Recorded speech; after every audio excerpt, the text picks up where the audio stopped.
ठीक है। चलिए, गुड मॉर्निंग सभी को। आज हम पढ़ेंगे क्या? अभी हम बहुत सारे मनोवैज्ञानिक पढ़ रहे हैं, है ना, उनकी थ्योरी के बारे में पढ़ रहे हैं। ठीक है, थार्नडाइक पढ़ लिए, पावलोव पढ़ लिए, स्किनर पढ़ लिए। ठीक है। अगला हम पढ़ेंगे किनको? मानव विकास का मनोविश्लेषणात्मक सिद्धांत। ये किसका है? सिगमंड फ्राइड का। ये बहुत इंपॉर्टेंट है, ये थ्योरी। ठीक है। सिगमंड फ्राइड जी ने दिया है क्या, है ना, psycho analytic theory of human development. Psycho मतलब सीधा सीधा कहाँ से संबंधित हो जाता है? मस्तिष्क से, दिमाग का, है ना, मन का विश्लेषण, आपकी आत्मा का विश्लेषण। ठीक है। तो इसके बारे में देखते हैं कि इन्होंने क्या बोला है। ठीक है। इनकी इस थ्योरी पे के आधार पर इनकी काफी आलोचना भी हुई थी। ठीक है। अपने को उसमें नहीं जाना है, पर इनकी थ्योरी को पढ़ते हैं। ये पूछा जाएगा मानव विकास का मनोविश्लेषणात्मक सिद्धांत, ठीक है, किसके द्वारा दिया गया है? सिगमंड फ्राइड, है ना, psycho analytical theory of human development. ठीक है। इस सिद्धांत का प्रतिपादन किसने किया था? सिगमंड फ्राइड ने, जो ऑस्ट्रिया के निवासी थे। ऑस्ट्रेलिया नहीं भाई, कहां के? ऑस्ट्रिया, ऑस्ट्रिया के निवासी थे। ठीक है। इस सिद्धांत में मन या मस्तिष्क का विश्लेषण किया जाता है। ये क्या थे? सिगमंड फ्राइड क्या थे? एक न्यूरोलॉजिस्ट थे। ठीक है, दिमाग के डॉक्टर थे ये, पागलों के डॉक्टर बोल सकते हो। ठीक है, पेरिस में है पागलों का सबसे बड़ा हॉस्पिटल, वहां ये डॉक्टर थे। कौन? Sigmund Freud, neurologist. न्यूरो समझते हो ना, दिमाग के डॉक्टर को क्या बोलते हैं? न्यूरोलॉजिस्ट बोलते हैं। ठीक है। तो सिगमंड फ्राइड क्या थे? एक न्यूरोलॉजिस्ट थे, और उन्होंने आपका सिद्धांत दिया है psycho analytical theory of human development. ठीक है। इसमें क्या किया जाता है? इस सिद्धांत में मन या मस्तिष्क का विश्लेषण किया जाता है, आपके दिमाग का विश्लेषण किया जाएगा भाई। और जैसा आदमी का दिमाग वैसा उसका व्यवहार रहता है। ठीक है। इन्होंने 3 टाइप के मन बताए हैं, ये बहुत इंपॉर्टेंट है। कितने टाइप के मन बताए हैं? 3 टाइप के मन बताए हैं। ठीक है। पहला क्या होता है? चेतन मन, है ना, कॉन्शियस माइंड। ये कितना प्रतिशत रहता है आपका? केवल 10%। यह मन प्रेजेंट विचारों से रिलेटेड होता है। आपको कुछ भी पूछेंगे और आप जो तुरंत उत्तर दे रहे हो, जो भी चीज देख रहे हो, जो स्टोर हो रहा है एकदम तुरंत तुरंत में, वो कहां जाता है? कॉन्शियस माइंड में जाता है। तुरंत पूछोगे तुरंत याद आ जाता है। ठीक है। जैसे मैं आपको पूछूंगा आपका नाम क्या है, तो ये आपके कॉन्शियस माइंड में है। ठीक है। मैं अभी क्या कर रहा हूं? पढ़ा रहा हूं, ये आपके कॉन्शियस माइंड में है। ठीक है। घड़ी में अभी कितना बजे, तुरंत देख के बताते हो, ये आपका किस में है? कॉन्शियस माइंड में है। तुरंत तुरंत जो चीज हो रही है, प्रेजेंट में जो चल रहा है पिक्चर, वो पूरा कहां स्टोर हो रहा है? कॉन्शियस माइंड में हो रहा है। ठीक है। कहां हो रहा है? कॉन्शियस माइंड में। उसके बाद आता है दूसरा, अर्ध चेतन मन, सब कॉन्शियस माइंड। इसमें हमें तुरंत ज्ञान नहीं होता, लेकिन कुछ टाइम देकर याद किया जा सकता है। ठीक है। अब मैं पूछूंगा कि आप घर से कितने बजे निकले, तो आप थोड़ा सा 2-3 सेकंड क्या करोगे? सोचोगे। उसके बाद बोलोगे हाँ सर उस समय बजा था 8:30। तो ये कहां से आया? ये उत्तर सब कॉन्शियस माइंड से आया। मैं अभी पूछा कितना बजा है? 11, कहां से आया? कॉन्शियस माइंड से। मैं पूछूंगा कल रात को कितने बजे सोए? 11:30 बज गया था, सब कॉन्शियस माइंड। ठीक है। दोनों में डिफरेंस पता चल गया। जो प्रेजेंट का पिक्चर है पूरा वो चल रहा है, वो चेतन मन में चल रहा है। जिसको थोड़ा सा टोचन देके, ध्यान देके याद किया जाता है, वो कहां से आता है? सब कॉन्शियस माइंड से। तीसरा होता है अचेतन मन, अनकॉन्शियस माइंड। 90% यही होता है। ठीक है। जिसमें वे बातें होती जिसको हम भूल चुके हैं और हमारे याद करने पर भी याद नहीं आती। सोचो, 10% आदमी का दिमाग चलता है तो इतना अत्याचारी करता है। अगर 90% चलता तो क्या होता है? सोच सकते हो। ठीक है। तो अनकॉन्शियस माइंड में मरी हुई चीजें रहती जो कभी वापस नहीं आएंगी। ठीक है। सब कॉन्शियस माइंड में थोड़ा जोर देकर वापस लाया जा सकता है, और कॉन्शियस माइंड में तुरंत तुरंत का जो चल रहा है प्रेजेंट में। ठीक है। ये हो गया। फ्रायड ने एक स्टेटमेंट दिया है कि जो हमारा माइंड है ना, वो नदी में तैरता हुआ, वो समुद्र में तैरता हुआ आइसबर्ग के पत्थर के समान है। ठीक है। आइसबर्ग के समान है। ठीक है। जिसमें क्या होता है? आइसबर्ग जानते हो क्या होता है? बर्फ का पहाड़। जो किसमें तैरता है? पानी में तैरता है। जिससे टकरा के कौन डूब गया था? टाइटेनिक डूब गया था। उसका केवल 10% हिस्सा बाहर दिखता है, बाकी 90% पानी के अंदर रहता है। तो ऐसे ही हमारे माइंड को कहा है केवल 10% काम करता है, बाकी 90% कहां है? अंदर है। ठीक है। पहाड़ कहा है, चट्टान कहा है, पानी में तैरता हुआ? किसने? सिगमंड फ्राइड ने। ठीक है, ये हो गया। फ्राइड ने व्यक्तित्व को 3 भागों में बांटा है। ठीक है, पहला तो मन हो गया, मन के बाद अब क्या होगा? आपका जो दिमाग हो गया, दिमाग के अनुसार क्या होगा? आपका व्यक्तित्व होगा। तो व्यक्तित्व के बारे में फ्राइड ने बताया है। ठीक है, फ्राइड ने व्यक्तित्व को कितने भागों में बांटा है? 3। पहला होता है ईद, है ना? ईद, इसको बोलते हैं इदम। ठीक है, इसमें व्यक्ति की शारीरिक और मूल आवश्यकताएं जैसे भूख, प्यास, सेक्स आदि को सेटिस्फाई करना होता है, या सामाजिक आवश्यकताओं और नैतिक मूल्यों की चिंता किए बिना। ठीक है, चिंता किए बिना इच्छाओं की पूर्ति पर बल देता है। ये बुरा होता है। ये क्या होता है? बुरा होता है, गलत कराता है। क्या कराता है? गलत कराता है। ठीक है, बुरा होता है और गलत कराता है, और बिना डर के कराता है। इसमें परिणाम समाज अमाज सब क्या? भाड़ में जाए, मेरे को कोई मतलब नहीं है। उसको लगेगा भूख, वो चोरी करने के लिए सोचेगा नहीं, सीधा जाएगा, मारेगा और लेके खा लेगा। ठीक है, उसको लगेगा अपने सेक्स प्लेजर को पूरा करना है, तो भीड़ भाड़ नहीं देखेगा, वो पकड़ के किसी को भी अपना सेक्स प्लेजर पूरा कर लेगा। उसको किसी से पैसा चाहिए तो वो भीड़ भाड़ नहीं देखेगा, कोई योजना नहीं बनाएगा, तुरंत करेगा। इसमें समाज के नियम, नैतिक मूल्य, नैतिकता क्या होती है? तुम्हारे अंदर की वो सोचने और समझने की क्षमता जो अच्छे बुरे का ज्ञान कराती है। तो ये सब नहीं है, वो सिर्फ सेल्फ सेंटर्ड होता है। मेरे को वो चाहिए मतलब चाहिए। ठीक है, मेरे को चाहिए मतलब चाहिए। इसमें कोई योजना नहीं, कोई डर नहीं, मिला और काम खत्म। सोचने वाला काम ही नहीं है इसमें। किसमें? इदम में। ठीक है, ये पूरे बुरे काम करवाता है, पूरा बुरा काम करवाता है। आपको बिल्कुल सोचने समझने की क्षमता नहीं रहेगी। कई लोग क्या होते हैं, बहुत गुस्से बैठे हैं, वो आएगा तो मारूंगा, है ना, और जैसे ही वो आता है उस पर ताबड़तोड़ मारपीट करना चालू, बिल्कुल पूछना बातचीत नहीं, कुछ नहीं, चाहे वो आदमी मर जाए। ठीक है, आपको भूख लग रहा है ना, तो एक आदमी होता है देखता है, जब वहां पे कोई नहीं रहेगा तब मैं चोरी करूंगा। पर ये नहीं है, भीड़ भाड़ से कोई मतलब नहीं है इसको, ये जाएगा, कोई भी रहे तुरंत अपना काम करेगा। ये बुरा और गलत काम कराता है, ये सोचता नहीं है, नैतिक मूल्यों के बारे में नहीं सोचता और परिणाम के बारे में नहीं सोचता। ये 2 वर्ड याद रखना। ये बिना किसी परिणाम, नैतिक मूल्य, समाज के बंधनों को सोचे बिना, ये जो होता है ना ईदम, ईद सॉरी, हाँ ईदम, ये काम करा देता है। ये काम करा देता है। ये बिल्कुल नहीं सोचेगा क्या है, कैसा है, कौन अच्छा बुरा, माँ बाप, भाई बहन, कुछ भी नहीं। तुरंदान महाकल्याण। दूसरा आपका आ गया क्या? ईगो। ईगो मतलब अहम। ईगो मतलब अहम। ये वो वाला ईगो नहीं है जो आप लोग यूज करते हो। ठीक है, ये आपके व्यक्तित्व वाला ईगो है। इसमें आवश्यकताओं या इच्छाओं की संतुष्टि की योजना का निर्माण करता है। क्या करता है? योजना का निर्माण करता है। और क्या करता है? इंप्लीमेंटेशन करता है और परिणामों की चिंता करता है। ऊपर कोई योजना नहीं, कुछ नहीं, यहां योजना बनाएगा और परिणाम की चिंता करेगा कि मैं ऐसा करूंगा तो क्या होगा।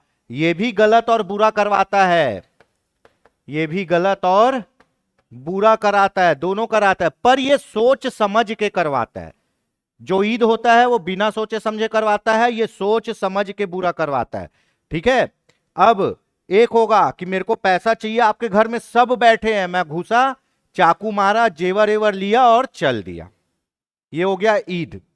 अब आएगा क्या? ईगो, अहम। वो क्या करेगा? मेरे को पैसा चाहिए, लेकिन मैं 2 दिन आपके यहां रेकी करूंगा, कितने बजे कौन रहता है, क्या रहता है, पुलिस कितने बजे पेट्रोलिंग करती है, पूरी योजना बनाऊंगा, सोचूंगा, समझूंगा।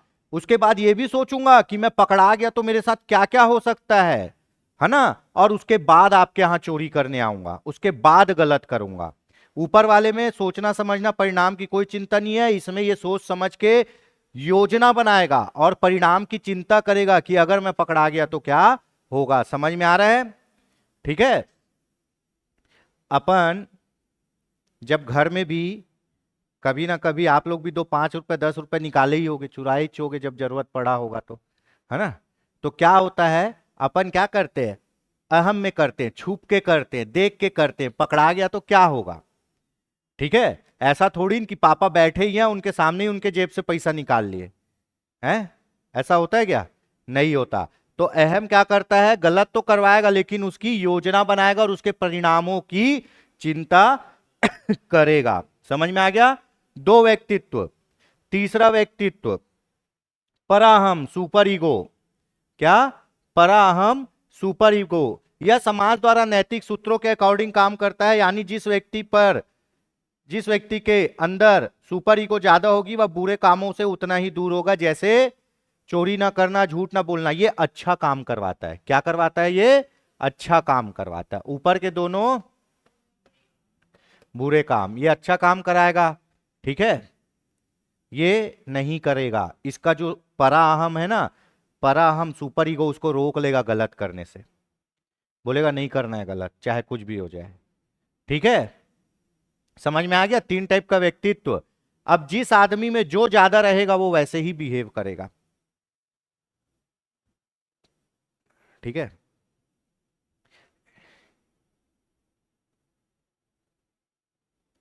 एक होता है चोर, है ना, एक होता है डाकू और एक होता है डकैत। चोर क्या करता है, चोरी करता है, जान से नहीं मारेगा, छुप के आएगा, चोरी करेगा। डाकू क्या करेगा, आएगा सामने, है ना, धमकाएगा वमकाएगा और लेके चल जाएगा। और डकैत क्या करेगा, सामान भी ले जाएगा और जान से मार के भी जाएगा। ठीक है, इसीलिए बोलते हैं चोर मिले डाकू मिले पर डकैत ना मिले, है ना। जो डकैत होते हैं ना, चोर क्या करेगा, चोरी करेगा, मारेगा पीटेगा नहीं, वो डर के चोरी करेगा। डाकू क्या करेगा, आएगा, जान नहीं लेगा, लूट उठ के चले जाएगा। और डकैत क्या करेगा, सामान भी ले जाएगा और मार के भी जाएगा। ठीक है। तो जो आपका डकैत है ना, डकैत, वो डकैत है पहला वाला, इसको कोई मतलब नहीं है ना। उसके बाद ये जो ईगो है ये चोर वाला है। और जो अच्छा इंसान है वो कौन है, सुपर ईगो। जिस आदमी में सुपर ईगो ज्यादा है वो बहुत अच्छा आदमी है। जिस आदमी में सुपर ईगो और ईगो दोनों, सुपर ईगो और इदम दोनों कम है और ईगो ज्यादा है, वो क्या बन जाएगा, चोर बन जाएगा, छुप के चोरी करेगा। और जिस आदमी में इदम ज्यादा है वो क्या करेगा, सीधा मारपीट और खतरनाक कुख्यात। ठीक है, समझ में आ गया। तो यही तीनों तीनों व्यक्तित्व मिला के क्या करते हैं, आपके व्यक्तित्व को बनाते हैं। तो हमारे व्यक्तित्व में अधिकतर क्या रहता है, सुपर ईगो रहता है और ईगो रहता है ना। सुपर ईगो रहता है और ईगो रहता है। अरे चलो, पैसा ऐसा नहीं चोरी किए होगे, कभी किसी के यहाँ फूल तोड़े हो, चोरी किए हो, फल तोड़े हो, इतना तो किए ही होगे क्या है। किसी का रंगोली मिटाक भागे होगे, किसी का घंटी बजा के भागे होगे, वो भी तो गलत काम है क्या। अब आंटी खड़ी 6 घर के बाहर और उसी के सामने घंटी बजाने गए हो क्या, वो तो पकड़ के मारेगी ना फिर। तो भैया इन सब चीजों से क्या बनता है, हमारा व्यक्तित्व बनता है। ठीक है, कौन बोल रहे हैं, सिगमंड फ्रायड बोल रहे हैं। सिगमंड फ्रायड की इसकी बहुत आलोचना हुई है। क्यों, क्योंकि ये बोलते हैं, ये थ्योरी तो दे दिए पर इनके आलोचक कहते हैं कि आपने तो किसी बच्चे पे टेस्ट किया ही नहीं है, तो थ्योरी कहां से आ गई। ठीक है, पर अब अपने को उसमें जाना नहीं है। यहां तक हो गया, ये भी इंपॉर्टेंट है। मनोलैंगिक विकास, साइकोसेक्सुअल डेवलपमेंट, साइकोसेक्सुअल डेवलपमेंट, यही तो पढ़ेंगे ना, है ना, साइकोसेक्सुअल डेवलपमेंट। देखिए, एक जो छोटा बच्चा होता है ना, उसमें भी सेक्सुअल प्लेजर होता है, लेकिन दूसरे टाइप से। ऐसा नहीं है कि आदमी के अंदर ये जो सेक्सुअल इच्छाएं होती है जवानी के बाद ही आती है, ऐसा बिल्कुल भी नहीं है। बच्चे में पैदा होने के साथ ही सेक्सुअल प्लेजर होता है, पर वो दूसरी चीजों के लिए होता है, वो दूसरे टाइप से उसको एंजॉय करता है। तो वही बताया है। ठीक है, बच्चों में जो सेक्सुअल प्लेजर होता है, सबसे पहला स्टेज को क्या बोलते हैं, मुखी अवस्था, ओरल स्टेज, 0 से 2 साल। ठीक है, ये बता रहा है। देखिए, कोई भी जिंदा आदमी है ना, तो उसमें 3 चीजें कॉमन रहती है, आहार, निद्रा और मैथुन। वो खाना खाता है, वो सोता है और वो सेक्स करता है। अगर वो जिंदा है, चाहे पौधे ले लो चाहे इंसान ले लो। पौधों में भी होती है निषेचन की प्रक्रिया, होती है ना भाई। फूल वो पराग कण मिलने से ही खिलता है। जो आपके फल हैं वो भी पराग वराग दुनिया जो होता है, पहले अपन जो पढ़े हैं, तो कोई भी जिंदा आदमी अगर है तो उसके अंदर तीन चीज कॉमन रहती है, आहार, निद्रा और मैथुन। आहार मतलब खाना, निद्रा मतलब नींद, और मैथुन मतलब सेक्स। ठीक है, ये हो गया। तो भैया जो बच्चा है वो भी तो जिंदा है ना, तो उसको भी सेक्सुअल प्लेजर मिलता है, पर किस किस टाइप से मिलता है, किस किस स्टेज में किस किस टाइप से मिलता है, उस पे पढ़ना है। इसी चीज को लेके बहुत ज्यादा सिगमंड फ्राइड की क्या हुई थी, आलोचना हुई थी। ठीक है, कि आप ये टेस्ट कर कैसे लिए। ठीक, तो पहला जो सेक्सुअल प्लेजर का बच्चों में जो स्टेज होता है उसको क्या बोलते हैं, ओरल स्टेज, 0 से 2 वर्ष, है ना। इसमें बच्चा होठ जीभ द्वारा चूस कर दबाकर आनंद प्राप्त करता है। छोटे बच्चों को देखना, कुछ भी चीज पकड़ेंगे डायरेक्ट कहां जाता है, मुंह में जाता है। इवन वो चींटी उटी भी पकड़ के सीधा कहां जाता है, मुंह में जाता है। ठीक है, उसके बाद वो कुछ भी चीज पकड़ेंगे चूसना चालू कर देंगे, ब्रेस्ट फीडिंग करेंगे। ठीक है, ब्रेस्ट फीडिंग करेंगे तो भी वो पकड़ के ही करते हैं। तो इन सब चीजों से क्या होता है, उनको सेक्सुअल प्लेजर मिलता है, पर वो दूसरे टाइप का है। ठीक है, तो पहला स्टेज क्या होता है, ओरल स्टेज होता है। समझ में आ गया। देखे, वो छोटे बच्चे जो पैर पे मड़िया के चलते, वो कुछ भी चीज सीधा पकड़ेंगे और डायरेक्ट मुंह पे लेके जाते हैं, है ना। कुछ नहीं मिलेगा तो गुड़िया का हाथ पैर चबाना चालू कर देंगे। ठीक है, कुछ नहीं मिलेगा तो बड़े भाई का पेंसिल पेन चबाना चालू कर देंगे।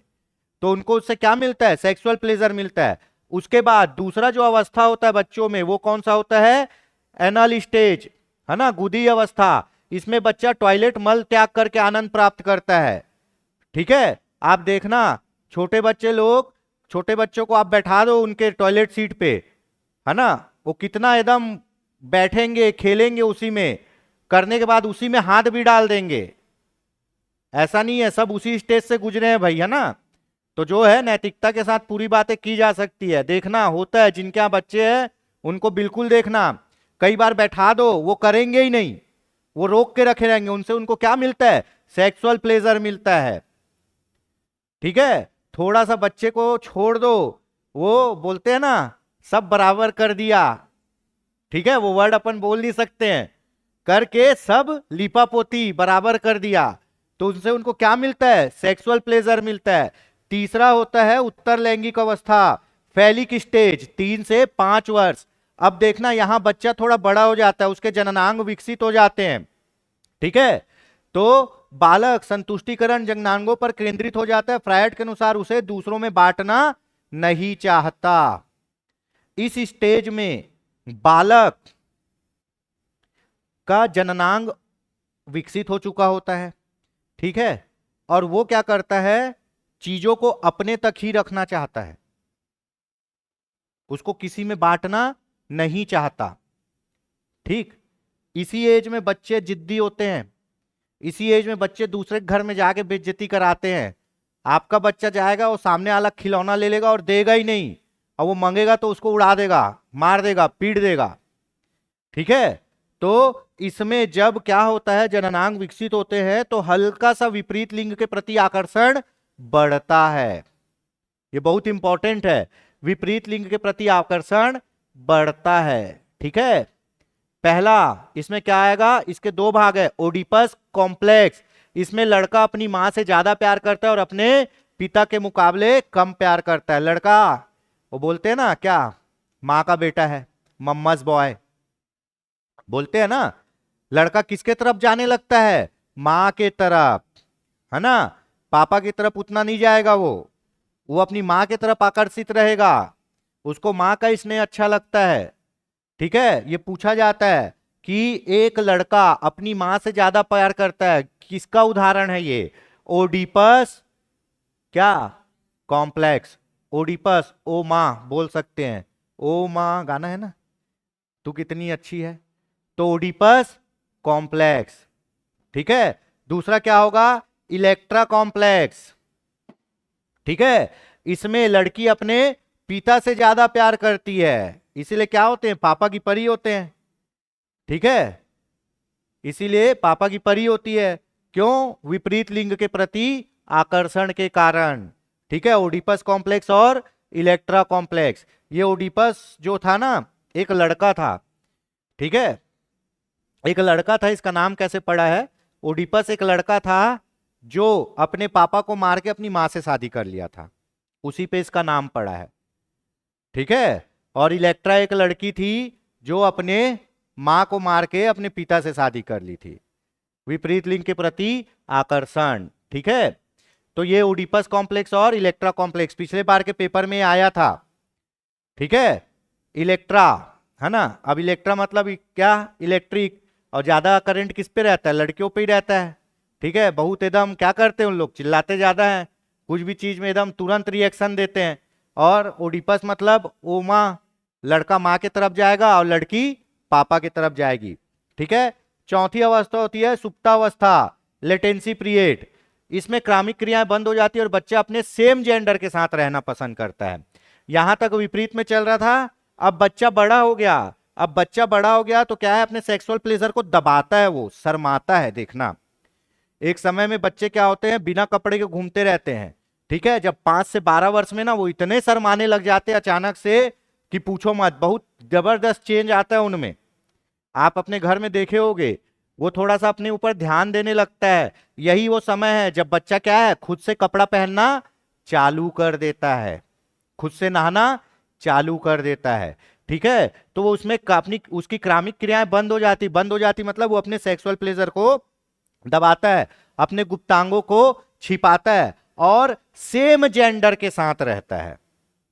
इस समय क्या हो जाएगा, लड़का लड़का से दोस्ती करेगा और लड़की लड़की से दोस्ती करेगी। ठीक है, यही वो समय है 12 वर्ष तक जब हम लोग पढ़ते थे तो कोई लड़की से कॉपी नहीं मांगते थे, है ना, कोई लड़की लड़कों से कॉपी नहीं मांगती थी उस समय। ठीक है, एक ग्रुप बनता है, लड़के लड़के अलग रह जाते हैं, लड़कियां अलग हो जाती है। इसमें सेम लिंग के साथ वो रहना कंफर्ट समझता है। ठीक है, किसमें? लेटेंसी पीरियड में, सुप्तावस्था में। यहां तक समझ में आ गया? उसके बाद अगला क्या होगा, जननांगी अवस्था, है ना, जेनिटल स्टेज। 12 से 18 वर्ष, एडोलेंस। अब किसके प्रति आकर्षण बढ़ जाएगा? विपरीत लिंग के प्रति आकर्षण बढ़ जाएगा वापस, और फिर चलता है। ठीक है, विषम लिंगी प्रेम, है ना, लड़का लड़की के प्रति और लड़की लड़के के प्रति। और कुछ क्या होते हैं, समलैंगिक होते हैं, है ना, लड़का लड़का एक साथ, लड़की लड़की एक साथ। अपने यहाँ भी समलैंगिक विवाह को भी मेरे ख्याल से मान्यता दे दी गई है ना। ठीक है, तो ये होता है, समझ में आ गया? तो आपके कितनी अवस्था है मनोलैंगिक विकास की, साइकोसेक्सुअल की? 5 अवस्था है। पहला है मुखी अवस्था, ओरल स्टेज, गुदी अवस्था, उत्तर लैंगिक अवस्था, इसमें ओडिपस और इलेक्ट्रा। उसके बाद सुषुप्त अवस्था, मतलब सो गया है आपका सेक्सुअल प्लेजर, अब आपको विपरीत लिंग की जरूरत नहीं है, आप अपने लोगों के साथ ही खुश हो। और उसके बाद फिर आएगा जननांगी अवस्था, इस समय जननांग पूरी तरह विकसित हो जाते हैं। ठीक है, इसको बोलते हैं जेनिटल स्टेज, जो आपका किस में भी आता है, आपका एडोलेंस, किशोरावस्था, है ना। स्वमोह नार्सिज्म, स्वमोह नार्सिज्म क्या होता है ये भी पूछा गया एक दो बार। इसमें व्यक्ति खुद से सबसे ज्यादा प्यार करता है। ठीक है, इसमें व्यक्ति खुद से सबसे ज्यादा प्यार करेगा। ठीक है, जब वी मेट की करीना कपूर को देखे हो, मैं अपनी सबसे फेवरेट हूं, वैसे ही वो सबसे ज्यादा अपनी केयर करेगा, अपने आप को एकदम प्रीसियस समझेगा, बहुत प्यार करेगा अपने आप से। उसी को बोलते हैं नार्सिज्म, स्वमोह। ठीक है, ये भी पूछता है जब इंसान सबसे ज्यादा खुद से प्यार करता है तो उसको क्या कहते हैं। ठीक है, अब हमारे में, हम लोग में उतना तो अपन लोग ध्यान देते नहीं अपने ऊपर। ठीक है, लेकिन कुछ लोग होते हैं जो अपने आप को बहुत प्रीसियस मानते हैं, मतलब उनको छू दो तो अरे यार, उनके कपड़े को अगर टच कर दो तो, है ना, उनको कुछ बोल दो तो फुल टेंशन में आ जाते हैं।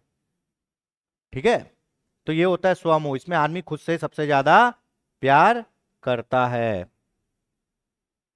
उसके बाद आता है समायोजन, एडजस्टमेंट, ये भी इंपॉर्टेंट है। ठीक है, ये किसके बारे में बात हो रही भाई? व्यक्तित्व के, है ना, व्यक्तित्व के। और हम लोग क्या पढ़ रहे हैं? सिगमंड फ्रायड का psycho analytic theory of human development. पूरे आदमी का व्यक्तित्व पढ़ रहे हैं सिगमंड फ्रायड के द्वारा। ठीक है, एडजस्टमेंट, समायोजन क्या होता है? परिस्थिति के अनुसार अपने आप को ढाल लेना, क्या कहलाता है? समायोजन कहलाता है। कैसे? अब तुम गए बस में, अब बस में सीट नहीं है, तो बस से उतर जाओगे क्या? क्या होगा? खड़े होके जाओगे। समायोजन किए ना, फिर थोड़ी देर बाद सीट मिलेगी तो क्या करोगे? बैठ जाओगे। समायोजन कर रहे हो ना। परिस्थिति के अनुसार अपने आप को ढाल लेना क्या कहलाता है? समायोजन कहलाता है। इसलिए क्या बोलते हैं भाई, थोड़ा एडजस्ट कर ले, थोड़ा एडजस्ट कर ले, नहीं तो जिंदगी में कहीं नहीं रह पाएगा, नहीं चल पाएगा। सीधा बोलते हैं ना, आदमी को थोड़ा क्या करना पड़ता है? झुकना पड़ता है, थोड़ा सुनना पड़ता है।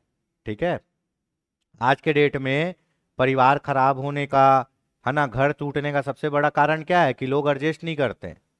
ठीक है, थोड़ा तुम बदलो, थोड़ा वो बदलेगा, दोनों का काम हो जाएगा। ठीक है, अब मैं ही मैं तो क्या मैं, और तुम ही तुम तो क्या तुम। ठीक है, और मैं और तुम मिलके हम बन जाए तो कोई बात है ना। तो जिंदगी में ये याद रखिए कि भैया, नौकरी भी करने जाएंगे तो कोई जरूरी नहीं है कलीग्स अच्छे मिले, आपके जो ऊपर अथॉरिटी है वो अच्छे मिले। तो क्या करता है आदमी? थोड़ा सा एडजस्टमेंट करता है। एडजस्टमेंट उतना करो जहां पर आत्मसम्मान में बात ना आए। ठीक है, और जहां सेल्फ रिस्पेक्ट जाने लगेगी तो फिर एडजस्टमेंट करना भी गलत है, क्योंकि आत्मसम्मान बहुत बड़ी चीज होती है। आप अपने आप को मिटा के क्या कर लोगे? कोई मतलब नहीं है ना। तो भैया, एडजस्टमेंट बिल्कुल करना चाहिए। कहां तक? अपने आत्मसम्मान पर अपने फॉल्स ईगो को सेटिस्फाई करने के लिए अपने आत्मसम्मान को आगे मत लाइए, है ना। आत्मसम्मान अलग चीज होती है, फॉल्स ईगो अलग चीज होता है, सूडो फेमिनिज्म अलग चीज होता है। आप जबरदस्ती अपना आत्मसम्मान बता के किसी को परेशान करोगे तो गलत चीज है। बस में चढ़े, बस में सीट नहीं है तो मैं बस में नहीं जाऊंगी। क्यों? बैठने के लिए जगह नहीं मिल रही है। खड़े नहीं होंगी, खड़े होने से क्या होगा? मेरा आत्मसम्मान को ठेस लगेगी। क्यों ठेस लगेगी भाई? है, क्यों ठेस लगेगी आत्मसम्मान को? पार्टी में गए खाना खाने, ठीक है, आपको क्या है? डोसा पसंद है, डोसा मिल ही नहीं रहा है, डोसा खत्म हो गया, आपके आत्मसम्मान को ठेस लग गई। अरे एडजस्टमेंट कर लो, गुपचुप खा लो, दूसरा चीज खा लो, है ना। अब खड़े हैं इसी बस में जाने के लिए, इसी बस आ ही नहीं रही है, एग्जाम का टाइम आ रहा है, समय निकलते जा रहा है, तो भैया नॉर्मल बस में चढ़ जा। नहीं, मैं एसी में चढ़ूंगी, नहीं तो मेरे आत्मसम्मान को ठेस लग जाएगी। तो ये झूठा आत्मसम्मान है ना। ठीक है, तो आगे देखते हैं। समायोजन मतलब क्या करना? परिस्थिति के अनुसार को ढालना, ताकि आप क्या करो? सरवाइव कर पाओ। सबसे ज्यादा अनुकूलन किस में होता है? कौन से जानवर में? कॉकरोच पूछता है, कई पहले पढ़ते थे ना, हर परिस्थिति में अनुकूलन कर लेने वाला जानवर, जीव, जो किसी भी परिस्थिति में रह लेता है। ठीक है, चलिए आगे देखते हैं। ये तो हो गया समायोजन। कुसमायोजन, यदि कोई व्यक्ति वातावरण में ढल नहीं पाता तो वो क्या कर पाता है? क्या है वो? कुसमायोजन है। अब अभी तो जब तक ठंडी था तो आप लोग आए बैठे मस्त, पंखा पंखा चला के, ठीक लग रहा है। अब गर्मी आएगी, और गर्मी आएगी और गर्मी लगेगा, कूलर ठंडा नहीं करेगा, तो क्या कोचिंग आना छोड़ दोगे? है, और छोड़ दोगे मतलब वो क्या है? कुसमायोजन है। आप वातावरण के साथ अपने आप को ढाल नहीं रहे हो। ठीक है, चलिए, तो जबरदस्ती कुसमायोजन भी नहीं करना चाहिए। आपको पता है मैं एडजस्ट कर सकता हूं, कर सकती हूं, पर जबरदस्ती का दिखावा नहीं करना चाहिए, है ना। ठीक है, अब हम लोग जाते हैं, लड़का लोग शादी का बारात रात लेके जाते हैं, तो उसमें लड़का हो गया, उसका जीजा हो गया, उसका फूफा हो गया, वो बिल्कुल एडजस्ट करना नहीं चाहता है, हर बात पे बहस करता है, तो वो क्या है? वो कुसमायोजन है ना। नाराज होना हर बात पे, ठीक है, पानी ठंडा नहीं है उसके लिए बहस करना, ठीक है, थोड़ा सा कुछ लेट हो गया उसके लिए, अरे ठीक है, इतना बड़ा आयोजन है, ऊपर नीचे चलता है, जिंदगी है। तो उसको क्या बोलते हैं? कुसमायोजन। ठीक है, कुसमायोजन के तत्व।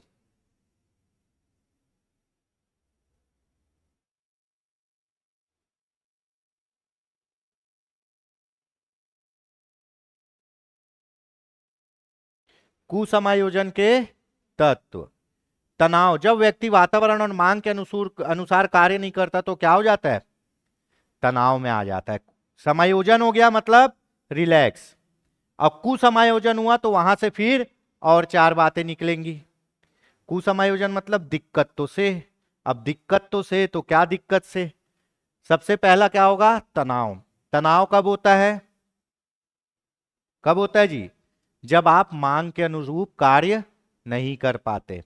अभी बहुत मजा आ रहा है पढ़ने में, टाइम पास कर रहे हो। 23 तारीख को क्या है? टेट का पेपर है, जून में, है ना? अब तो डेट भी आ गया, है ना? ऑलमोस्ट क्या चल रहा है? मार्च, अप्रैल, मई, 2 महीना है, जून का 23 दिन, टोटल 3 महीना है। अभी भी ठीक लग रहा है। धीरे धीरे जब समय आएगा तो आपको समय के अनुसार पढ़ना था, मांग के अनुसार काम करना था। अब समय कम हो गया, पढ़ाई ज्यादा हो गई, मांग के अनुसार काम नहीं है, तो क्या करेंगे? तनाव में आएंगे। कोर्स खत्म करना है ना? ये करना है, वो करना है, तो स्ट्रेस लेना चालू कर देंगे पढ़ाई का। अगर आप सही से पढ़ोगे तो क्यों तनाव होगा? मैं तो हमेशा बोलता हूं, पढ़ाई तब होती है जब एग्जाम नहीं होता। एग्जाम आता है तो क्या होता है? केवल रिवीजन होता है। ठीक है? इसी को बोलते हैं क्या? आवन लगी बारात तो ओटन लगी कपास। जब बारात आ गया है तब तुम दिया जलाने के लिए, है ना, कपास का फूल तोड़ के लाओगे, उससे कपास निकालोगे, तब बाती बनाओगे। तो गलत है ना? तो कपास को पहले से ओट के रख लो भाई, ताकि बारात आए तो आराम से दिया जल जाए, है ना? चलिए, तो पहला क्या होता है? तनाव। तनाव क्यों होता है? जब जो समय की मांग है और उसके अनुसार आप काम नहीं कर रहे हो तो तनाव आएगा। ठीक है? दूसरा आता है दबाव, कंप्रेशन। जब प्रतियोगिता के कारण होता है और आत्मसम्मान के लिए व्यक्ति दबाव में आ जाता है। अब तनाव आ गया। ठीक है? तनाव कब आया? समय कम था, पढ़ना ज्यादा था। मांग के अनुरूप समय नहीं है, काम ज्यादा है, तो तनाव आ गया। अब उस तनाव को हैंडल करते हुए जैसे तैसे पढ़े, अब गए कहां? एग्जाम हॉल में। अब देख रहे हैं पेपर थोड़ा ठीक ठाक आ गया, लेकिन बन आपसे नहीं रहे और लोग गर्दा उड़ाए पड़े, तो कंपटीशन देख के आप क्या आ गए?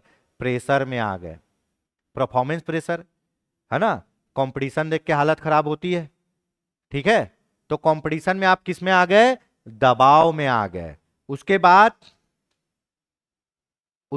जी, दबाव के बाद तीसरा क्या है? कुंठा, फ्रस्ट्रेशन। क्या होता है? तनाव समझ में आ गया, पढ़ना था, पढ़े नहीं, बिना पढ़े गए तो दबाव में आ गए।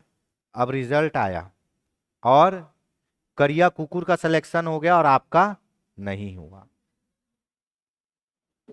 ठीक है? ऐसे ही होगा, है ना? इतना पोस्ट है। ठीक है? ये बात मतलब मैं समझाने के लिए बोल रहा हूं, इसका किसी से कोई रिलेशन नहीं है। इतने पोस्ट में ना भेड़ बकरी का भी सिलेक्शन हो जाएगा, तो तुम जिंदा इंसान हो, भेड़ बकरी मत बनो। तो करिया कुकुर का सिलेक्शन हो गया और तुम्हारा नहीं हुआ, तो अब क्या होगा? तुम फ्रस्ट्रेशन में आ जाओगे। फ्रस्ट्रेशन क्या होता है? किसी भी इच्छा में बाधा आने से उसकी उम्मीद खत्म हो जाना। पढ़ना था, पढ़े नहीं, तनाव में आ गए। एग्जाम दिलाना था, पढ़े नहीं थे, कंपटीशन देख के दबाव में आ गए। अब सिलेक्शन हो गया सबका, तुम्हारा नहीं हुआ, इच्छा पूर्ति होनी थी, नहीं हुई, उसमें बाधा हो गई, अब उम्मीद भी खत्म। ये थोड़ी ना होगा कि वापस वही एग्जाम होगा। होगा क्या? उम्मीद भी खत्म। तो आदमी क्या हो जाता है? कुंठित हो जाता है, फ्रस्ट्रेट हो जाता है। फिर वो क्या करता है? उसी चीज का बदला लेता है, उसी चीज का बदला लेता है। ठीक है? किसी भी इच्छा में बाधा आने से उसकी उम्मीद खत्म हो जाना क्या कहलाता है? कुंठा। या उम्मीद खत्म हो जाना। फुल मन से आए कि घर में क्या बना है? खीर पूड़ी बना है ना? बाहर दोस्तों के साथ खा रहे थे, उसको छोड़ के आए, खीर पूड़ी बना, पता चला कि पड़ोसी वाले अंकल आंटी आ गए थे, उन लोग खा के चले गए, आपके लिए मिला ही नहीं। अब उसके बाद उम्मीद खत्म, अब फिर बनाना पड़ेगा, उतना समय है नहीं कि फिर बनाएंगे। अब आदमी क्या होता है, फ्रस्ट्रेट होता है, चिल्लाता है। सेम ऐसी आपका एग्जाम लगना था, एग्जाम नहीं लगा, है ना, दूसरे का सिलेक्शन हो गया, आपको लगता है कि वो आपसे कम था, और वो दोबारा तो वो पोस्ट आएगा नहीं, 33,000 पोस्ट तो आएगी नहीं दोबारा। तो आप क्या होगा, आदमी कुंठा में आ जाएगा, साला इतना अच्छा मौका था यार निकल गया, इतना अच्छा मौका था निकल गया। फिर आदमी क्या करता है, उसी चीज का बदला लेता है। ठीक है। उसके बाद अगला क्या होता है, द्वंद, कॉन्फ्लिक्ट।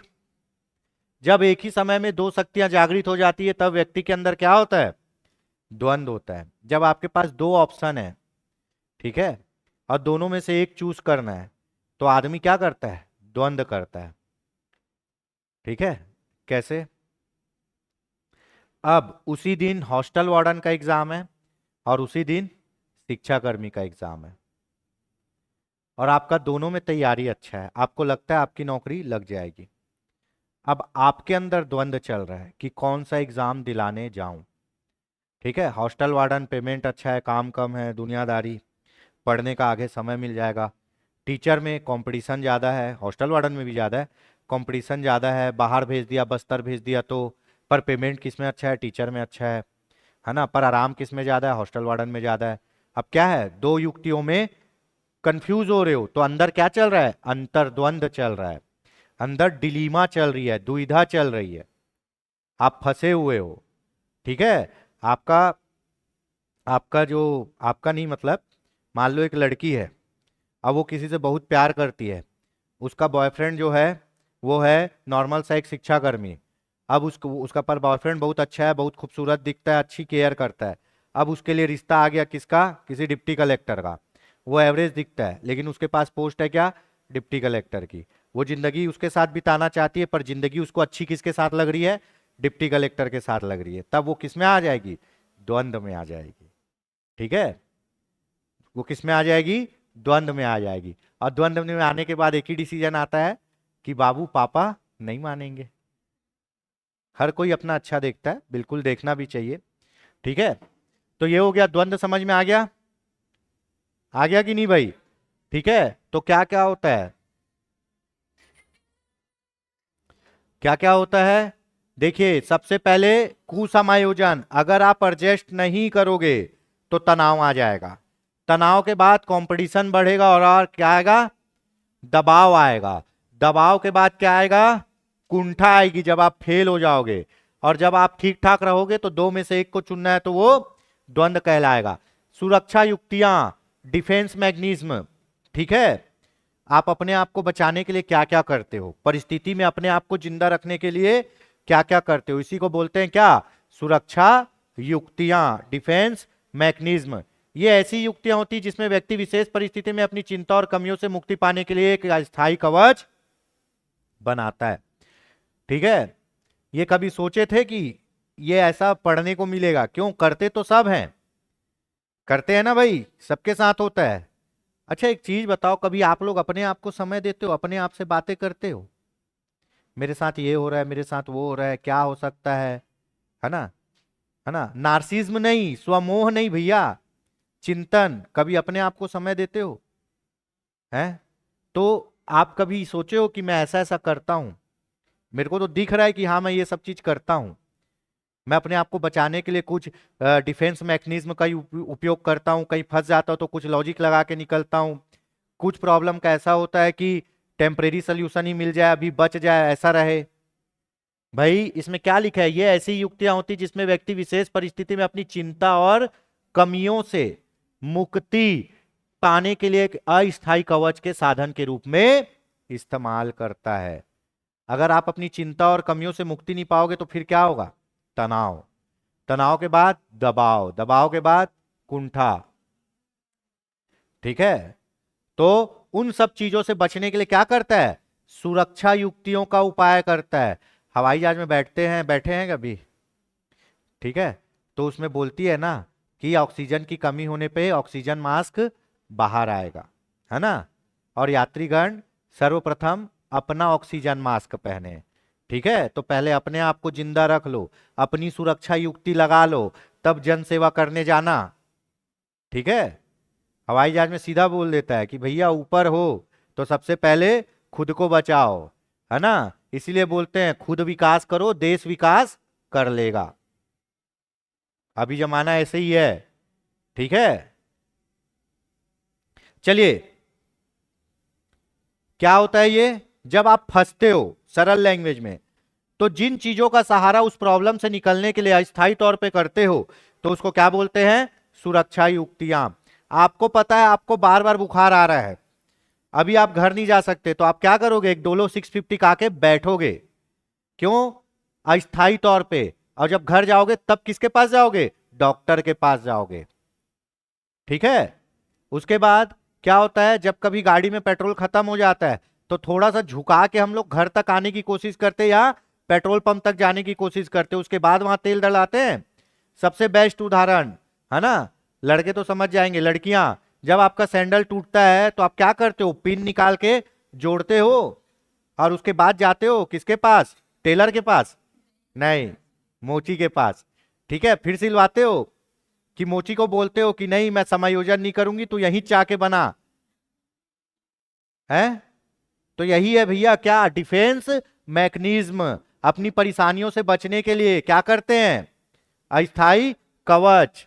समायोजन करने के लिए व्यक्ति जिन रक्षात्मक युक्तियों का सहारा लेता है वह दो प्रकार की होती है। पहले क्या होती है, प्रत्यक्ष विधि। ये पूछता नहीं है, प्रत्यक्ष विधि, तनाव को कम करने के लिए प्रत्यक्ष उपाय वो हैं जिन्हें व्यक्ति चेतन रूप में डायरेक्ट अपनाता है। ठीक है, इसमें ज्यादा कुछ है नहीं, डायरेक्ट जिसको अपनाता है अपने आप को बचने के लिए, वो है प्रत्यक्ष विधि। ठीक है, इनडायरेक्ट मेथड, तनाव को कम करने के लिए अप्रत्यक्ष उपाय हुए हैं जिन्हें व्यक्ति अचेतन रूप में डायरेक्ट नहीं अपनाता है। ठीक है, इसमें पहला आएगा, ये किसके लिए बता रहा है, डिफेंस मैकेनिज्म है, आपको तनाव से बचना है, अपनी परेशानी से बचना है ना, उसी लिए आप क्या कर रहे हो, युक्तियों का उपयोग कर रहे हो। तो पहला आएगा क्या, तर्क संगति, है ना, रैशनलाइजेशन। ठीक है, तर्क संगति, इसमें कोई व्यक्ति अपनी बात को सही ठहराने के लिए झूठे कारण और प्रतिक्रिया देता है। जैसे क्या होगा, तनाव आया, पढ़े नहीं, है ना, फेल हो गए। अब घर में तो है भाई बड़े, मम्मी पापा, अब आपको हवाई जहाज बनाएंगे, आपको समझ में आ गया है ना, तो क्या करोगे, घर जाके बहाना बनाओगे, गलती तुम्हारी थी, लेकिन बचने के लिए इनडायरेक्टली ब्लेम किसी और के ऊपर। मम्मी पेपर बहुत कठिन आया था, मम्मी पेन नहीं चल रहा था, मम्मी वहां मैं वहां गया ना, मेरा दिमाग ही एकदम आउट हो गया, सर अच्छा नहीं पढ़ाते हैं, ये हो गया वो हो गया, पेट दर्द हो गया। ये नहीं बता रहे हैं भैया मैं पढ़ा नहीं, रात भर रील्स देखा, है ना, पबजी खेला, फ्री फायर खेला। ठीक है, और अब जब चिकन डिनर की बात आई तब हालत खराब हो रही है, तो आप क्या कर रहे हो, झूठ बोल रहे हो। क्यों, अपनी गलतियों को छुपाने के लिए। तो इसी को क्या बोलते हैं, रैशनलाइजेशन, तर्क संगति, अपनी बात को सही ठहराने के लिए दूसरे को क्या कर देना, दोषारोपण कर देना। ठीक है, दमन, ठीक है, रेस्पिरेशन, इसमें व्यक्ति कष्टदायक यादें, विचार या भावनाओं को अचेतन मन में चली जाती है। और समन, दोनों, सप्रेशन और रेस्पिरेशन। दमन मतलब आप गाड़ी से गिरे हो, तो आपको डर है कि मैं गिर जाऊंगी या कुछ भी, पर यह डर कैसे होगा, धीरे धीरे जाएगा, इसमें आपको कुछ करना नहीं है, समय के साथ ठीक हो जाएगा, समय सब चीज ठीक कर देता है, ऐसा माना जाता है ना। समय के साथ ठीक होना मतलब रेस्पिरेशन, दमन, और जबरदस्ती किसी चीज को भुला देना क्या होगा, सप्रेशन, समन। ठीक है, जबरदस्ती किसी चीज को भुला देना। ठीक, अब ए और बी का ब्रेकअप हो गया, है ना, बी कहीं और शादी कर रही है, अब ए क्या करेगा, तू भाड़ में जा, मेरे को तेरे को याद करना ही नहीं है, जा। ठीक है, वो है ना, तू नहीं कोई और सही, कोई और नहीं कोई और सही। तो वो क्या होगा, वो फोर्सफुली, है ना, वो यादों में नहीं बैठे रहेगा कि हाँ धीरे धीरे मैं मूव ऑन करूंगा। वो तुरंत पीछे मुड़, तेज चल, तू निकल और मैं तेरे से ज्यादा। ठीक है, तो यही होता है क्या, सप्रेशन, जबरदस्ती किसी बुरे यादों को भुला देना या किसी चीजों को भुला देना। ठीक है, समन, है ना, और दमन मतलब धीरे धीरे। हाँ, ठीक है। क्षतिपूर्ति, इसमें व्यक्ति एक क्षेत्र की कमियों या असफलताओं को दूसरे क्षेत्र में पूरा करता है। जैसे कम लंबाई वाली लड़की क्या करती है, हाई हील पहन लेती है ना, छोटा छोटा गेड़ी पहन के चलती है। ठीक है ना। उसके बाद क्या होगा, जिसके अ, जो आदमी टकला है वो टोपी पहन के घूमेगा। ठीक है, मतलब अपनी कमियों को मेकअप करने के लिए जो काम अपन करते हैं वो क्षतिपूर्ति है। आपको मैथ्स नहीं आता, इंग्लिश अच्छा आता है, तो आप इंग्लिश में 4 नंबर ज्यादा ला लोगे। ठीक है, एक तरफ की कमी को दूसरे तरफ में पूरा करना क्या कहलाता है, क्षतिपूर्ति कहलाता है। ठीक है, ये सिगमंड फ्रायड बहुत इंपॉर्टेंट है भाई, है ना, ये आएगा ही एग्जाम में। आत्मीकरण, तदात्मीकरण, आइडेंटिफिकेशन, किसी दूसरे व्यक्ति से प्रभावित होकर खुद को उसके जैसा बनाना, क्या होता है, आत्मीकरण। अब तेरे नाम पिक्चर आई तो सब लोग ऐसे, उसके बाद गजनी पिक्चर आई तो सब लोग टकला, अभी सब लोग विराट कोहली टाइप की दाढ़ी रख के घूम रहे हैं, है ना। उसके बाद किसी को देख के बॉडी बनाना चालू कर देना, है ना। ठीक है, तो किसी को देख के अपने आप में जो परिवर्तन लाते हैं हम उसके जैसा बनना चाहते हैं। एक मूवी आई थी ना, मैं माधुरी दीक्षित बनना चाहती हूँ। ठीक है, सेम उसी टाइप से, है ना। क्या, किसी दूसरे व्यक्ति से प्रभावित होकर खुद को उसके जैसे बनाने की कोशिश करना क्या कहलाता है, आत्मीकरण, उसको अपनाना, उसको अपनी आत्मा में उतारना, आइडेंटिफिकेशन। प्रतिस्थापन, डिस्प्लेसमेंट, जब व्यक्ति अपने संवेग, विचार और इच्छाओं को व्यक्त करने में असमर्थ हो जाता है तो वह अन्य किसी किसी अन्य पर अपनी भावनाओं अभिव्यक्त करने समायोजित स्थापित करता है। ठीक है, इसको बोलते हैं क्या, डिस्प्लेसमेंट। जब आपकी भावनाएं, आपकी बातें, आपकी कुंठा जहां निकलनी चाहिए वहां नहीं निकाल पाते, तो फिर वो कहां निकलती है, दूसरे जगह निकलती है। ठीक है, आप इसका शिकार बनाए भी होगे और इसका शिकार बने भी होगे। अगर मम्मी पापा में लड़ाई हो गया तो बच्चे मार खाएंगे, कुछ भी होगा तो बच्चों को डांट पड़ेगी। ठीक है, अगर आपका आपकी मम्मी से लड़ाई हो गया तो आप अपने छोटे भाई बहन के साथ गुस्सा उतारोगे। ठीक है, अगर आपका आपके पति से के साथ लड़ाई हो गया तो आप अपने बच्चों पे गुस्सा उतारोगे। क्या होता है, जहां भावना दिखानी थी, पति को तो कुछ बोल नहीं पाए, तो कहाँ, बच्चों पे। ठीक है, तो वैसे ही बॉस में, ऑफिस ऑफिस में बॉस खूब सुनाया, अब वहां चुपचाप मुंह लटका के सुने। अब घर आए तो थोड़ा सा दरवाजा खोलने में लेट हो गया तो चिल्लाना चालू, पानी देने में लेट हो गया तो चिल्लाना चालू, बच्चा टीवी देख रहा है तो उसको चिल्लाना चालू, तू रोज दिन भर टीवी देखता है पढ़ेगा नहीं। तो जहां भावनाएं निकालनी थी वहां आप निकाल नहीं पाए, है ना। प्रतिस्थापन, डिस्प्लेसमेंट, दूसरे जगह आप क्या कर रहे हो, अपनी भावनाओं को निकाल रहे हो। प्रतिगमन, रिग्रेशन, जब किसी व्यक्ति को कोई तनाव होता है तो वह उससे बचने के लिए पास्ट में चला जाता है। जैसे गुस्सा आने पर बच्चों की तरह चिल्लाना या तोड़फोड़ करना।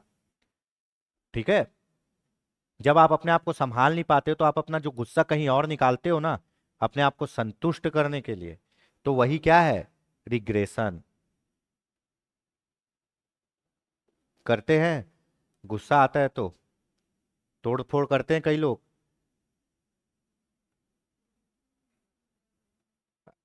अरे तकिया, पानी का बोतल, चप्पल, जूता तो सभी फेंकते हैं, इतने भी अच्छे मत बनो यार, तुम भी इसी दुनिया में रहते हो। ठीक है,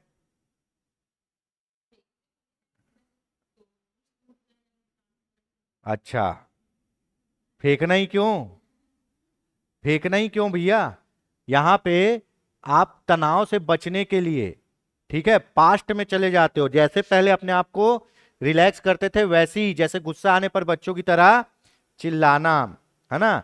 अब थोड़ा बड़े हो गए हो, नहीं तो क्या होता था, मेला जाते थे, है ना, बच्चा बोलता था माँ फुग्गा ले दे, नहीं लेते थे, वहीं बैठ के धूल वूल एकदम हाथ पैर तुरंत।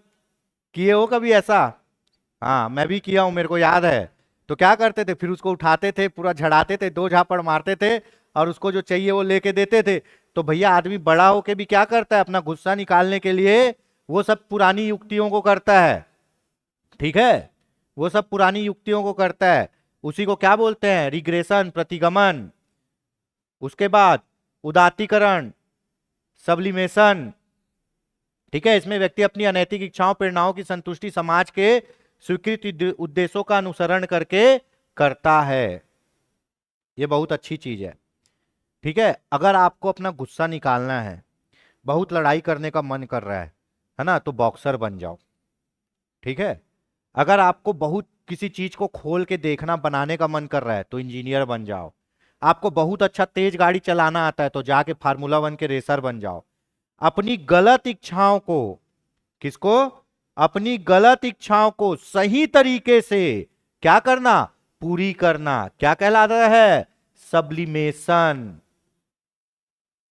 ठीक है, बहुत ज्यादा गिल्ली डंडा खेलने का मन कर रहा है, क्रिकेटर बन जाओ, है ना। बार बार स्कूल से भागते हो, रेसर बन जाओ। ठीक है, बहुत ज्यादा बोलता है, बहुत बकर बकर करता है, वकील बना दो।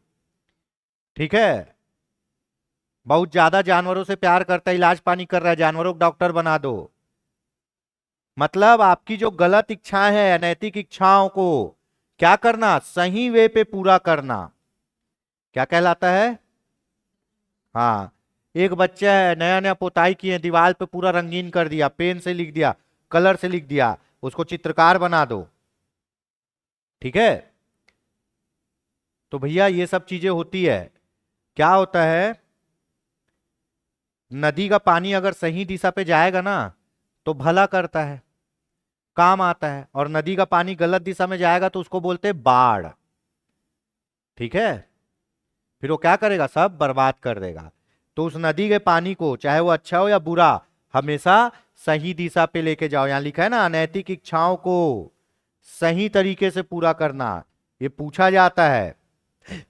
अनैतिक इच्छाओं को सही तरीके से पूरा करना, सब्लिमेशन। समझ में आया? तो ये सब चीजें क्या करनी है, क्यों पढ़ा रहे हैं तुमको, है? हाँ, बच्चों में यही सब खोजना है। ठीक है, अब आप देख रहे हो, एक बच्चा क्या कर रहा है, मतलब पढ़ लिख नहीं रहा है, दिन भर कुछ ना कुछ ड्राइंग बना रहा है, तो उसको चित्रकारी में इंटरेस्ट है, साफ पता चल रहा है। एक बच्चा है ना, जो इधर से कूद फान कर रहा है, उधर से कूद फान कर रहा है, शांत बैठ नहीं रहा है, मतलब वो शरीर से बहुत ज्यादा एक्टिव है, उसको खेल में डालो। तो ये आपको देखना है भैया, उसकी जो अनैतिक गलत काम है उसको कैसे आप सही दिशा में डाइवर्ट करते हो। तो ये आपका क्या हो गया, किसका पढ़ लिए जी, सिगमंड फ्रायड का। समझ में आया? मानव विकास का मनोविश्लेषणात्मक सिद्धांत, psycho analytical theory of human development. Sigmund Freud कहाँ के थे, ऑस्ट्रिया के थे। क्या थे, न्यूरोलॉजिस्ट थे, पागलों के डॉक्टर थे। इनने 3 टाइप के मन बताए, चेतन, अर्धचेतन, अचेतन। चेतन मतलब लाइव टेलीकास्ट, अर्धचेतन मतलब रिकॉर्डेड। अनुपमा अगर लाइव छूट गया तो यूट्यूब में देखते हो ना। नहीं देखते? अ, देखते हैं ना। अरे हमारे यहाँ भी है, ऐसा नहीं है, हम भी है, हम भी मानव समाज में रहते हैं।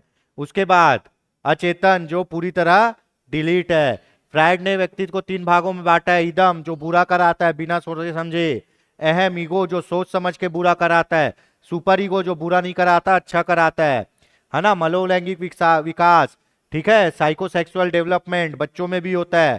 पहला स्टेज क्या है, ओरल स्टेज, बच्चा मुंह से आनंद प्राप्त करेगा। दूसरा एनल स्टेज। तीसरा उत्तर लैंगिक, विपरीत लिंग के प्रति, इसमें ओडिपस और इलेक्ट्रा। ओडिपस मतलब ओ माँ, लड़का माँ की तरफ। सुप्तावस्था, लेटेंसी पीरियड, इसमें बच्चा किसी के तरफ नहीं अपने साथ रहेगा। फिर उसके बाद वयस्क हो जाएगा तो विपरीत में भागेगा। समायोजन, किसी के साथ एडजस्ट करना, और नहीं कर पाए तो कुसमायोजन, कुसमायोजन से क्या होगा, तनाव, तनाव के बाद दबाव, दबाव के बाद कुंठा, और दो में से एक को चुनना है तो कॉन्फ्लिक्ट।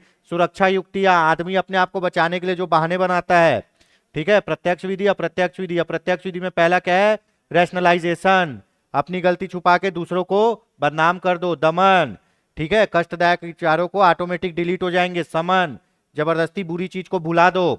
उसके बाद क्षतिपूर्ति, है ना, अपनी एक कमियों को दूसरा से पूरा करना, किसी के आत्मीकरण, तदात्मीकरण, आइडेंटिफिकेशन, किसी के व्यक्तित्व को अपने आप में उतारना, प्रतिस्थापन, जब व्यक्ति अपना भावना जिसके सामने प्रकट करना नहीं कर पाता तो दूसरे के सामने फ्रस्ट्रेशन निकालता है।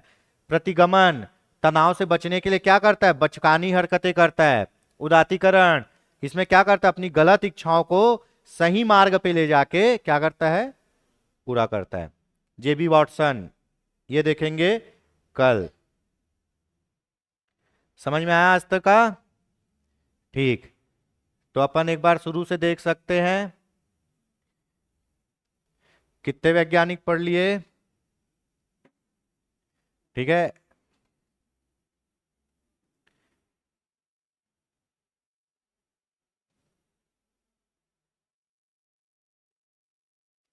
थर्नडाइक पढ़ लिए, क्या थ्योरी थी, ट्रायल एंड एरर थ्योरी। किस पे किया था, पारदर्शी क्या था, बॉक्स था।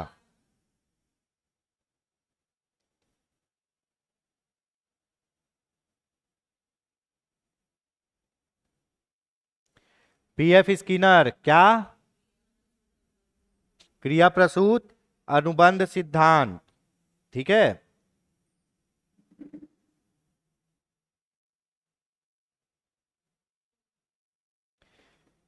इसको क्या बोलते हैं, आरएस थ्योरी।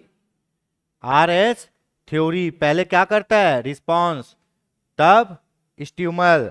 और थर्नडाइक को क्या बोलते हैं, एस आर थ्योरी, पहले उद्दीपन फिर रिस्पांस, ठीक है। ये हो गया। ये किसका पढ़ रहे थे अपन, स्किनर, क्या, क्रिया प्रसूत चूहा और कबूतर। उसके बाद पावलोव, क्या, शास्त्रीय अनुबंध का सिद्धांत, थ्योरी ऑफ क्लासिकल कंडीशनिंग। किस पे थे ये, लार टपकाने वाला, एक पैरामीटर फिक्स कर देता है और उससे कंडीशन को जोड़ देता है, दोनों के बीच क्या होता है, अनुबंध होता है, ठीक है। उसके बाद सिद्धांतों को याद करने का, दीपक, उद्दीपक और अनुक्रिया ने अपनी बिल्ली को थर्नडाइक के पिंजरे से निकालने का प्रयास किया। थर्नडाइक क्या बोलता है, पहले उद्दीपन फिर क्रिया, है ना, और बिल्ली पे किया है, प्रयास किया। लेकिन शास्त्री, शास्त्री कौन, शास्त्रीय अनुबंध का सिद्धांत, उसमें कौन था, कुत्ता लार टपकाता हुआ, किसका, शास्त्री के कुत्ते ने पावलाव, पांव को काट दिया, ठीक है। देख लेते हैं, दीपक, उद्दीपक, अनुक्रिया, थर्नडाइक और बिल्ली, ठीक है। क्या, कौन सा सिद्धांत था, ट्रायल एंड एरर थ्योरी। लेकिन शास्त्रीय अनुबंध का सिद्धांत कुत्ता था, वैज्ञानिक पावलाव क्या थ्योरी था, सिद्धांती था, जिससे उसकी स्किनर चूहे जैसी क्रिया करने लगी, क्रिया प्रसूत का सिद्धांत। लेकिन कोल्हर, ठीक है, कोल्हर का क्या था, चिंपैंजी, है ना, गेल्टास्टवादी पढ़ना है अभी, ठीक है। समाज में अधिक बवंडर होने से बंडूरा का सामाजिक अधिगम का सिद्धांत, वरना सबका दिमाग फ्राई, है ना, साइको एनालिटिकल दिमाग का कौन, सिगमंड फ्रायड, ठीक है। ये हो गया। चलिए आज के लिए इतना ही, आगे देखते हैं कल। समझ में आया, ठीक, आपको तो पूरा समझ में आया है।